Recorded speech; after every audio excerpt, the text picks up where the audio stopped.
the mu s and mu k for any pair of surfaces। जैसे last classes में, last lectures में हमने सीखा था कि काइनेटिक फ्रिक्शन क्या है, स्टैटिक फ्रिक्शन क्या है, उससे रिलेटेड न्यूमेरिकल्स भी हमने डिस्कस किया। अब ये म्यू एस और म्यू के जो हमने डिस्कस किया था, that is coefficient of static friction, और म्यू के मतलब कोएफिशिएंट ऑफ काइनेटिक फ्रिक्शन।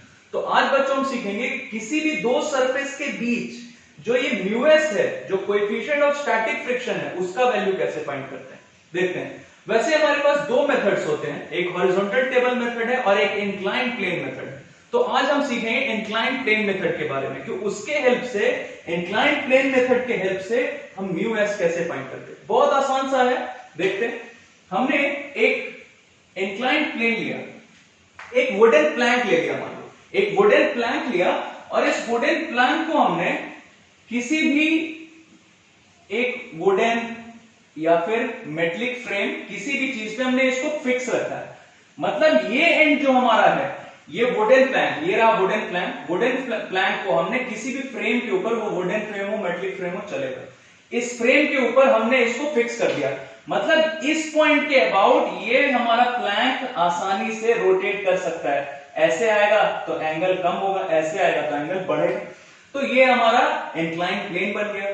और बच्चों ये जो एंड है इस प्लैंक का, इस वुडन प्लैंक का, ये एंड फ्री है, ये ऊपर नीचे मूव कर सकता है, जिसको हम यहां पे फिक्स रख सकते हैं। जैसे मान लो ये वाला एंड हमारा हो गया एक्सिस ऑफ रोटेशन, ये तो इधर उधर कहीं नहीं जाएगा, ये बस यहीं पे फिक्स्ड है, ये इसका एक्सिस ऑफ रोटेशन है, और ये प्लैंक इस एक्सिस ऑफ रोटेशन के अबाउट, इसे एक बार मेंशन कर देते हैं, एक्सिस ऑफ रोटेशन या हिंज बोल सकते हैं इसे। तो इस हिंज के अबाउट ये रोटेट कर सकता है, टर्न कर सकता है, और ये एंड इसका फ्री है, ये इसको तुम ऊपर भी ले जा सकते हो, नीचे भी ले आ सकते हो, कोई दिक्कत नहीं। तो मान लो इसको तुमने यहां पे फिक्स कर दिया, यहां पे तुमने इसको फिक्स कर दिया। अगर एंगल ऑफ, ये हमारा एंगल ऑफ इंक्लिनेशन, मान लो इसको थीटा मान लिया, तो एंगल ऑफ इंक्लिनेशन जब इसको यहां पे तुमने रखा है तो एंगल ऑफ इंक्लिनेशन इतना है। अगर इसको मूव करवा के ऐसे ऊपर ले आओ तो एंगल ऑफ इंक्लिनेशन बढ़ जाएगा ऑब्वियसली। इसको मूव करवा के नीचे ले आओ, यहां फिक्स कर दो, इस वाले एंड को यहां फिक्स कर दो, तो एंगल ऑफ इंक्लिनेशन कम हो जाएगा। Very simple. अब बच्चों इसमें हमें एक और बहुत इंटरेस्टिंग चीज सीखने को मिलेगा, that is about angle of repose. ये एंगल ऑफ रिपोज क्या है, ये बहुत आसानी से समझ जाएंगे हम। जैसे इसके हम एक एग्जांपल लेते हैं। मान लो यहां पे मेरे पास एक वुडन प्लैंक है, इस वुडन प्लैंक के ऊपर मैंने इस ऑब्जेक्ट को रख दिया, कोई भी ऑब्जेक्ट हम ले सकते हैं, मेरे पास यही था तो मैंने इसको यहां पे रख दिया। अब जरा ये सोचो, ये जैसे मैंने तुम्हें यहां दिखाया कि ये हिंज है, तो ये मान लो मैंने इसे हाथ से यहां पे पकड़ के रखा है, तो ये हिंज है, मतलब ये प्लैंक मेरे हाथ के अबाउट, इस पॉइंट के अबाउट रोटेट कर सकता है, तो ये हिंज हो गया। और ये वाला एंड फ्री है, ये ऊपर नीचे ये मूव कर सकता है। अब ये मेरे ऊपर है कि मैं इसे कहां तक ऊपर मूव करवा के लेता हूं, दैट्स इट। अब जरा ध्यान देना, ये जब ऐसे हॉरिजॉन्टल है तो ऑब्वियसली ये जो हमारा टेप है, ये ऑब्जेक्ट है, ये इसके ऊपर स्लाइड नहीं कर रहा है, मतलब इन दोनों के बीच में रिलेटिव मोशन नहीं है। बट इस एंगल को मैं बढ़ाते जाऊं, मैं बढ़ाते जा रहा हूं, बढ़ाते जा रहा हूं, बढ़ाते जा रहा हूं, अभी भी ये स्लाइड नहीं कर रहा है। बट एक ऐसा इंस्टेंट आएगा जब ये स्लाइड करना स्टार्ट कर देगा। अब जैसा तुमने अभी देखा कि मैं एंगल बढ़ाते जा रहा था, बढ़ाते जा रहा था, और एक ऐसा एंगल ऑफ इंक्लिनेशन आया जहां पे ये स्लाइड करना स्टार्ट कर देता है। तो ये स्लाइड करना जब स्टार्ट करेगा, जिस एंगल ऑफ इंक्लिनेशन के लिए ये हमारा जो टेप था, ये जो ऑब्जेक्ट था, ये जस्ट स्लाइड करना स्टार्ट करता है, या अबाउट टू स्लाइड हम टर्म यूज कर सकते हैं। दोनों में से कोई भी टर्म तुम्हें मिलेगा, कहीं पे अबाउट टू स्लाइड लिखा रहेगा, मतलब limiting friction, maximum static friction का केस है। देखते हैं, तो इस ये मैं यहां पे लिख देता हूं, if we increase the angle of inclination, theta थीटा यहां पे क्या है, एंगल ऑफ इंक्लिनेशन। तो अगर हम एंगल ऑफ इंक्लिनेशन धीरे धीरे बढ़ाते जाएं तो एक ऐसा एंगल ऑफ इंक्लिनेशन आएगा जिसके लिए यहां पे तुम कोई भी बॉडी ले लो, मान लो मैंने यहां पे एक ब्लॉक ले लिया, तो ये ब्लॉक, ये जैसे ये ऑब्जेक्ट हमने यहां पे एग्जांपल लिया ये टेप का, ये ताकि तुम्हें क्लियरली समझ में आए, ये एंगल बढ़ाते जा रहा है, बढ़ाते जा रहा है, बढ़ाते जा रहा है, ये स्लाइड नहीं कर रहा है, बट एक ऐसा एंगल आया जहां पे ये स्लाइड करना स्टार्ट कर देता है, मतलब इसका टेंडेंसी था इस पे स्लाइड करने का। तो यहां पे हम लिख लेते हैं, if we increase the angle of inclination then for a certain angle of inclination the block, यहां पे हमारे पास जो ऑब्जेक्ट हमने लिया है वो एक ब्लॉक ले लिया है, the block is about to slide, मतलब अगर इससे जरा सा भी एंगल आगे बढ़ाया हमने, जरा सा भी एंगल ऑफ इंक्लिनेशन इंक्रीज किया तो ये स्लाइड करना स्टार्ट कर देगा।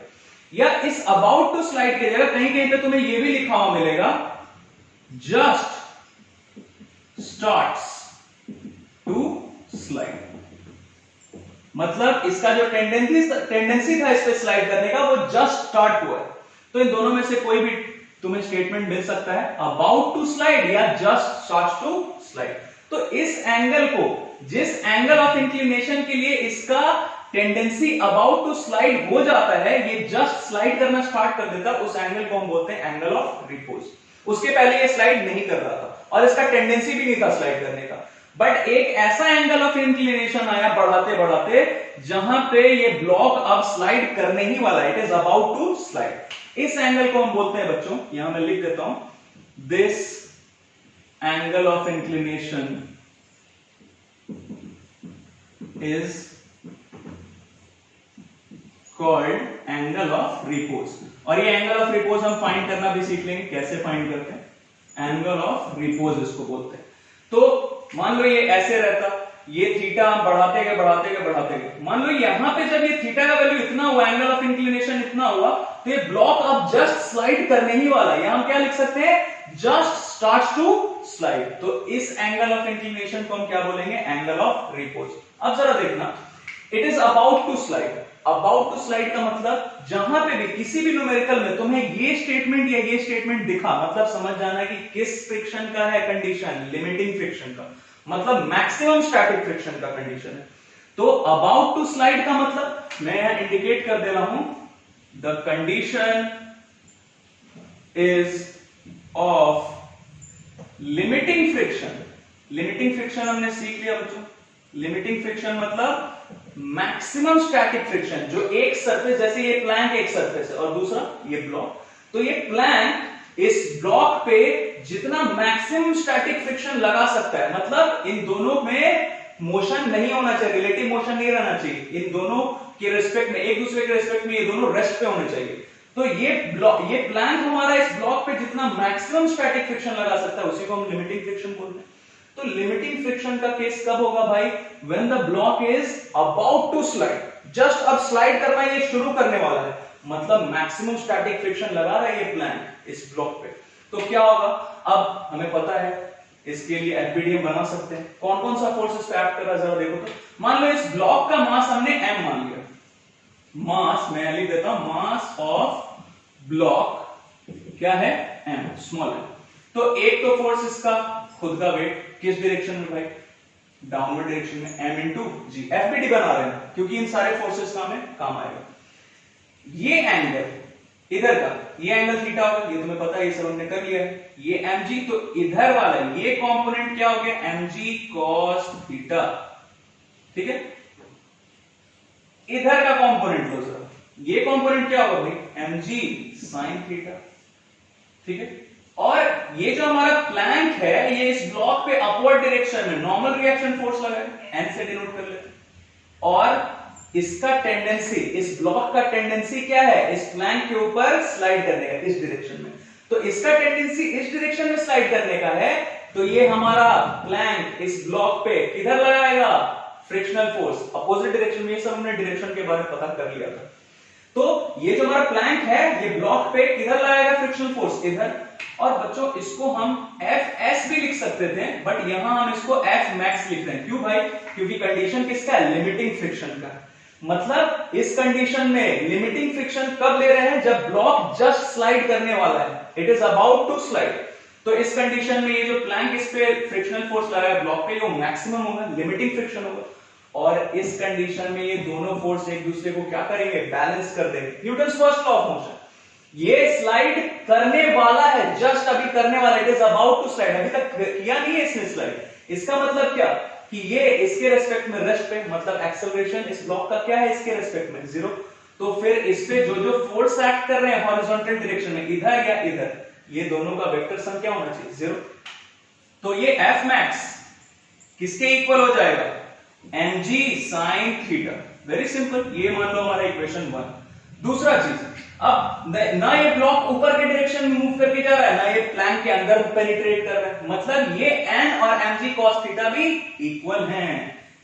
सब Newton's first law of motion से ये भी और ये भी हम कर रहे हैं, तो n is equal to mg cos theta, ये दूसरा इक्वेशन। अब जरा देखो बच्चों, हमें पता है कि लिमिटिंग फ्रिक्शन के केस में F max का वैल्यू क्या होता है, इसका एक्सप्रेशन स्टैटिक फ्रिक्शन के लिए कोई फॉर्मूला नहीं होता है, बट लिमिटिंग फ्रिक्शन के लिए होता है। Limiting friction that is maximum static friction के लिए क्या होता है formula, mu s multiplied by n. तो हमें फाइंड क्या करना था, म्यू एस, तो हम कर सकते हैं आसानी से, इधर करते हैं बाकी का नाम। म्यू एस क्या हो जाएगा, देखो तो एफ मैक्स बाई एन हो जाएगा क्या, F max by n. F max का वैल्यू हमें दिख रहा है mg sin थीटा, और n का भी वैल्यू हमने फाइंड कर लिया, नॉर्मल रिएक्शन फोर्स का भी हमने वैल्यू फाइंड कर लिया mg cos थीटा। जरा देखो तो यहां से mg कैंसिल, बचा क्या, sin theta by cos theta. इसका क्या मतलब, म्यू s किसके इक्वल आ गया, म्यू s, ये वाला पार्ट हम हटाते हैं, जिसे कॉपी करना है वो वीडियो पॉज करके कॉपी कर सकता है, ये पार्ट पर हम हटाते हैं। क्या हो जाएगा, ट्रिग्नोमेट्री का थोड़ा यूज हम यहां पे करेंगे। ये एंगल और ये ऑब्वियसली इसको हम, इस प्लैंक को हम मूव करवा रहे हैं ऊपर या नीचे, तो ये जो हाइट है ये हमें पता रहेगा, तो ये हम मेजर कर सकते हैं। मान लो इसको तुमने मेजर कर लिया, ये स्मॉल h, ये कैपिटल H, जो भी, और ये जो हॉरिजॉन्टल डिस्टेंस है किसके बीच में, प्लैंक, वुडन प्लैंक का ये एंड और ये एंड के बीच का जो हॉरिजॉन्टल डिस्टेंस है ये, इसको तुम कुछ भी लेट कर लो, इसको मान लो तुमने d लेट कर लिया। जनरली ये बहुत जगह तुम्हें d लिखा हुआ मिलेगा, इसलिए हम इसे d से डिनोट करते हैं। मतलब ये लेंथ और ये लेंथ हमें पता है, और ये हिंज था, यहां मेंशन कर देता हूं, ये हिंज था। तो यहां से हमें क्या मिल गया, mu s is equals to sin theta by cos theta, मतलब tan थीटा, और tan थीटा का वैल्यू तुम्हें दिख रहा है परपेंडिकुलर बाई बेस, मतलब h बाई d। तो इट्स वेरी सिंपल, हम म्यू एस किसी भी दो सरफेस के बीच का म्यू एस मतलब coefficient of static friction find करने के लिए ये मेथड का यूज कर सकते हैं, इंक्लाइंड प्लेन मेथड का, दैट्स इट। तो म्यू एस का तो वैल्यू पता चल गया, अगर थीटा पता है तब तो डायरेक्टली तुम म्यू एस का वैल्यू बोल दोगे, क्योंकि म्यू एस क्या है, tan थीटा। अगर ये h और ये d दोनों का वैल्यू पता है, कब, व्हेन द, ये h और ये d का हमने कैसे किया है अरेंजमेंट, सच दैट ये ब्लॉक जस्ट इसके ऊपर स्लाइड करना स्टार्ट करने वाला है, it is about to slide, तो h by d आ गया, तो म्यू s का वैल्यू तो हमें आ गया। अब मैं तुम्हें बता रहा था एंगल ऑफ रिपोज के बारे में। एंगल ऑफ रिपोज क्या भाई, जिस एंगल ऑफ इंक्लिनेशन के लिए ये प्लैंक इस ब्लॉक के, सॉरी, ये ब्लॉक इस प्लैंक के ऊपर जस्ट स्लाइड करना स्टार्ट करने वाला है, it is about to slide, तो वो एंगल को हम क्या बोलते हैं, एंगल ऑफ रिपोज। तो यहां से तुम एंगल ऑफ रिपोज भी पता कर सकते हो, tan theta is equal to h by D, तो tan उधर चला गया, क्या हो गया, tan inverse h by D, ये हमारा क्या आ गया, angle of repose. Very simple. इससे हो सकता है छोटे छोटे न्यूमेरिकल्स तुमसे पूछे जाए कि ये थीटा, ये एंगल ऑफ रिपोज क्या है, ये एंगल ऑफ रिपोज पता है और h और d या कुछ पता करना है इससे, तो ये हम कर सकते हैं बहुत आसानी से। अब एक और छोटा सा पार्ट इसमें, that is about mu k, that is coefficient of kinetic friction, वो भी देख लेते हैं। अब हमें फाइंड करना है म्यू k का वैल्यू उन्हीं दो सरफेसेस के लिए, वुडन प्लैंक और उसके ऊपर जो हमने ब्लॉक रखा हुआ था, उन्हीं दोनों सरफेसेस के बीच के लिए हमें म्यू k फाइंड करना है। तो हमारा एपरेटस बिल्कुल वही रहेगा, थोड़ा सा चेंज हम उसमें करेंगे, क्या चेंज करने वाले देखते हैं। ये रहा हमारा प्लान, ये इसके ऊपर, ये जो हमारा फ्रेम है इसके ऊपर ये इस पॉइंट पे फिक्स्ड है, मतलब ये हमारा हिंज, तो इसके ऊपर ये अभी भी हम टर्न करवा सकते हैं, रोटेट करवा सकते हैं। डिफरेंस क्या आ गया, इस बार हमने ये जो हमारा एंगल ऑफ इंक्लिनेशन था ये थोड़ा सा कम कर दिया। एंगल ऑफ इंक्लिनेशन जो हमारा था, obviously angle of inclination last में हमने किसके इक्वल रखा था, एंगल ऑफ रिपोज के इक्वल, मतलब the block was just about to slide on this plank, इस वुडन प्लैंक पे ये हमारा ब्लॉक जस्ट स्लाइड करने वाला था। तो हम क्या करेंगे, ये एंगल ऑफ इंक्लिनेशन इससे थोड़ा सा कम कर देंगे, थोड़ा सा कम कर देंगे, तो ऑब्वियसली एंगल ऑफ रिपोज पे क्या हो रहा था, it was about to slide, वो स्लाइड करने वाला था ब्लॉक इसके ऊपर, प्लैंक के ऊपर। तो अगर हम एंगल ऑफ इंक्लिनेशन इससे थोड़ा सा भी कम कर दें तो ऑब्वियसली ये इसका अबाउट टू स्लाइड करने वाला टेंडेंसी खत्म। तो अब क्या होगा, ऑब्वियसली हमने Newton second law, first law, सब जगह हमने क्या देखा कि जब तक बॉडी पे फोर्स नहीं लगेगा एक्सटर्नल, तब तक बॉडी एक्सेलरेट नहीं होगा, मूव करना स्टार्ट नहीं करेगा। तो इस पे कोई फोर्स जब तक हम नहीं लगाएंगे तब तक ये खुद से तो मूव करेगा नहीं। तो अब हम क्या करेंगे, जब हमने एंगल ऑफ इंक्लिनेशन थोड़ा सा कम कर दिया, उसके बाद इस ब्लॉक पे हम अपने फिंगर से हल्का सा पुश कर, हल्का सा बिल्कुल फोर्स लगाएंगे तो ये मूव करने लगेगा। And once it starts to move on this plank, तो उसके बाद हम ये एंगल ऑफ इंक्लिनेशन ऐसे सेट कर देंगे कि ये इसके ऊपर, ये जो ब्लॉक है हमारे, ये प्लैंक के ऊपर यूनिफॉर्म वेलोसिटी से मूव करे। ये तुम्हें बिल्कुल अच्छे से समझ में आ जाएगा once we start to do the things. तो क्या हो रहा है यहां पे, क्या बोला मैंने, इसको हल्का सा फोर्स लगाना है अपने फिंगर से ताकि ये मूव करने लगे, और एक बार ये मूव करना स्टार्ट कर दे उसके बाद हम ये एंगल ऑफ इंक्लिनेशन को कहां पे सेट कर देंगे, किसी ऐसे वैल्यू पे सेट कर देंगे ताकि ये ब्लॉक इसके ऊपर एक्सेलरेट ना करे, यूनिफॉर्म वेलोसिटी से मूव करे इसके ऊपर, प्लैंक के ऊपर। ध्यान देना, मैं लिख दे रहा हूं क्या किया हमने, वी पुश या we apply a very smaller force या small force on the block to make it move on the plank, wooden plank के ऊपर इस ब्लॉक को हमने क्या किया, हल्का सा फोर्स लगाया ताकि ये मूव करने लगे। And once it is started, मतलब एक बार ये हमारा जो ब्लॉक है ये एक बार मूव करना स्टार्ट कर दे प्लैंक के ऊपर, तो हमने क्या किया, we adjust the angle of inclination. Angle of inclination का कुछ ऐसा वैल्यू हमें एडजस्ट करना पड़ेगा so that the block moves with uniform velocity, ये ब्लॉक यूनिफॉर्म वेलोसिटी से मूव करे। अब तुम सोचोगे सर इतना कुछ करने का जरूरत क्या है, यूनिफॉर्म वेलोसिटी, बस इसी चीज का काम अभी हमें आने वाला है, इसीलिए हम इतना कुछ कर रहे हैं। तो ये सोचो जरा, ये जब इसके ऊपर यूनिफॉर्म वेलोसिटी कुछ भी मान लो v, ये ब्लॉक हमने क्या क्या किया एक बार रिव्यू करते हैं, इस पे हल्का सा पुश किया, हल्का सा फोर्स लगाया, और एक बार ये मूव करने लगा इस प्लैंक के ऊपर, तो हमने क्या किया, इसका एंगल ऑफ इंक्लिनेशन प्लैंक का ऐसा कुछ सेट कर दिया कि अब ये प्लैंक इसके ऊपर, ये ब्लॉक इस प्लैंक के ऊपर मूव करे, कैसे, यूनिफॉर्म वेलोसिटी से। तो अब ये इसके ऊपर मूव करने लगा, मतलब अब कौन सा कंडीशन आ गया, मूवमेंट हो रहा है, प्लैंक के ऊपर ये ब्लॉक मूव कर रहा है, मतलब रिलेटिव मोशन हो रहा है। तो ये प्लैंक इस ब्लॉक के ऊपर कौन सा फ्रिक्शन लगाएगा, काइनेटिक फ्रिक्शन। Very simple. तो काइनेटिक फ्रिक्शन का केस अब आ चुका है, हमें फाइंड क्या करना है, म्यू के फाइंड करना है। तो अब फिर से वही काम करते हैं, एफबीडी बनाओ इसका, जरा एफबीडी बनाते, ये बी से इधर मूव कर रहा है, इसके ऊपर इधर रखते हैं। कौन कौन सा फोर्स भाई, m into g, that is weight of the block, नीचे की डायरेक्शन में। इस डायरेक्शन में इसका कंपोनेंट क्या हो गया, mg cos थीटा, क्योंकि ये एंगल क्या है, थीटा। इस डायरेक्शन में कंपोनेंट mg sin थीटा, ठीक है। और ये इस डायरेक्शन में कौन लगा रहा है फोर्स, ये प्लैंक, ये वुडन प्लैंक इस ब्लॉक के ऊपर काइनेटिक फ्रिक्शन लगा रहा है इस डायरेक्शन में। क्यों भाई, क्योंकि ये ब्लॉक इस प्लैंक के ऊपर किस डायरेक्शन में मूव कर रहा है, इसका वेलोसिटी किधर है, इधर। तो ये प्लैंक इस पे किधर लगाएगा फ्रिक्शनल फोर्स, इधर। तो ये रहा हमारा काइनेटिक फ्रिक्शन, इस डायरेक्शन में ये लगा रहा है, ये ब्लॉक पे लगा रहा है कौन, ये प्लैंक लगा रहा है। Very simple. अब ये प्लैंक हमारा इस ब्लॉक के ऊपर नॉर्मल कांटेक्ट फोर्स लगाया इस डायरेक्शन में।